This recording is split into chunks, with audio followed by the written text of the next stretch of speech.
सीता समारो प्रियवानुरागम् पाणौ महासायक चारुचापम् नमामि रामं रघुवंशनाथम् नमामि रामं रघुवंशनाथम्। परम श्रद्धेय श्री गिरिमा जी की असीम कृपा से 10 वर्षों की भांति इस वर्ष भी हमने श्री राम नवमी महोत्सव के उपलक्ष्य में श्री माँ जी की आज्ञानुसार पंडित ज्वाला प्रसाद मिश्र जी कृत रामचरितमानस का अर्थ सहित इन 8 दिनों में पाठ किया, जो कि एक दिन इकट्ठा आया था इस बार।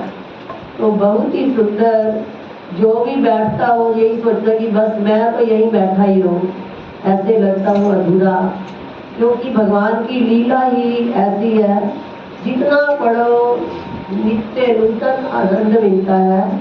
तो इसीलिए भारतवर्ष ही ऐसा है जहाँ पर अनेक तीर्थ, अनेक महोत्सव, अनेक त्योहार मनाए जाते हैं। महोत्सव का अर्थ है महान उत्सव। महान उत्सव का अर्थ है ईश्वर और सब का अर्थ है प्राकट्य, जिसमें महान परमपिता परमात्मा का प्राकट्य हो जाए। अर्थात जब वो दिन आप मनाए तो आपके अंदर ऐसे नूतन आनंद की अनुभूति हो और आपके अंदर श्रद्धा, भक्ति, वैराग्य दिन प्रतिदिन बढ़ता ही जाए, तो वो होता है महान उत्सव। क्योंकि भगवान की प्राप्ति तब तक नहीं हो सकती जब तक हमारे अंदर दृढ़ वैराग्य ना हो। तो सुबह ही संत हर रविवार क्लास ले रहे हैं बच्चों की, उन्होंने 2-3 पंक्तियों में ही सार कह दिया कि हमें आज रामनवमी महोत्सव है, तो राम जी जैसा धैर्य, राम जी जैसा साहस, राम जी जैसी सहनशीलता और राम जी जैसा नीति पालन करना चाहिए। राम जी के गुणों को हमें धारण करना चाहिए।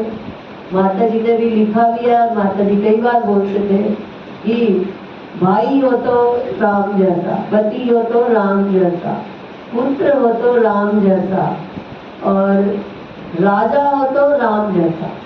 देखो उन्होंने जब राज्याभिषेक ग्रहण किया तो कहा प्रजा के लिए मैं कुछ भी, पत्नी को त्यागना पड़ा, भाई को त्यागना पड़ा, वो भी त्याग दूंगा। तो कल हम सीता जी का ही प्रसंग जब पढ़ रहे थे तो हमें लगा कि ओहो, भगवान ने ऐसी अवस्था में सीता जी को त्याग दिया। परंतु कई कारण है इसके। परंतु उन्होंने जो प्रतिज्ञा की हुई थी कि मैं राज्य के लिए कुछ भी, प्रजा की भलाई के लिए कुछ भी करूँगा, तो उन्होंने, भगवान से उन्हें पता ही था सब आगे प्रबंध हुआ है।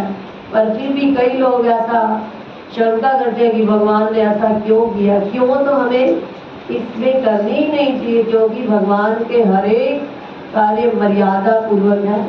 और भ्रातृ प्रेम देखे तो भरत जी का भी त्याग हो भरत जैसा। भरत जी को राज्य मिला, त्याग दिया और नंदी ग्राम में रहे। और लक्ष्मण जी ने तो बिल्कुल पहले ही राम जी के साथ साथ चलने लगे। शत्रुघ्न जी अकेले ही वो रोते ही रहे कि ओहो ये क्या। सभी माताओं की सेवा करते रहे और भरत जी की सेवा करते रहे और राज्य भी देखते रहे। किसी ने भी राज्य स्वीकार नहीं किया। इतना त्याग एक से एक बढ़कर।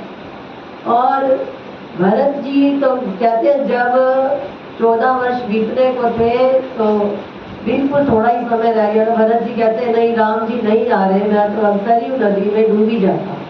तो चल पड़े संध्या के समय, कहते आज तो मेरे से अब रहा नहीं जा रहा अपने भाई के बिना। तो जैसे ही चले आवाज आई भरत रुको, भरत रुको। भरत जी देखते हैं तो कुछ नजर नहीं आता। तो फिर देखते हैं 3 बार आवाज आई। तीसरी बार उन्हें ऐसे प्रकाश सा दिखाई दिया। पूछा आप कौन? तो कहते हम चरण पादुकाएं जिनकी आप प्रतिदिन पूजा करते हैं। चरण पादुका देवता बनकर भरत जी को रोकने गए कि राम जी आने ही वाले, आप कहाँ जा रहे हो। तो ये है कितना त्याग और कितना प्रेम तो इसलिए कहा कि भाई हो तो राम जैसा, भरत जैसा, और सुंदर इतने हैं कि अभी कहते बिन पिए नशा हो जाता है।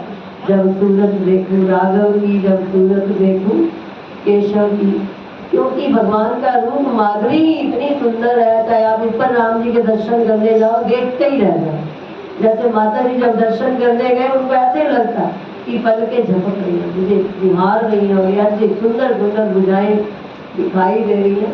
तो एक संत बता रहे थे कि जनकपुर में जब राम जी लक्ष्मण जी जा रहे थे, तो सारी स्त्रियां ऊपर चढ़कर देखने लगी। बाहर जाना तो अलाउड नहीं होता था। तो एक बहू नई नई ब्याही आई थी, वो भी देखने लगी तो मोहित हो गई। तो उसका घूंघट उतर गया। पहले तो ये भी मर्यादा थी घूंघट करने। तो उसकी सास कहने लगी, तेरे को क्या हो गया, तुम अपना कहाँ जा रही है, तेरे भाग फूट गए, तूने घूंघट उतार दिया। वो हाथ जोड़ के कहने लगी, माँ भाग तो तेरे फूट गए, मैं तो राम जी को देख रही हूँ और तू मेरे को। जहाँ राम जी की मूर्ति निहारो तो ऐसे मस्त हो जाओ, बिन पिए नशा हो जाता है जब सूरत देखो।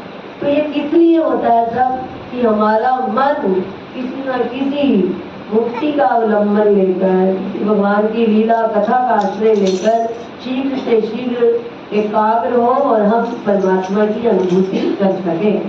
तो इसलिए हमारी श्री माँ जी के चरणों में यही प्रार्थना है कि हम हर साल यह उत्सव मनाते ही रहें। ये दिन सुहाना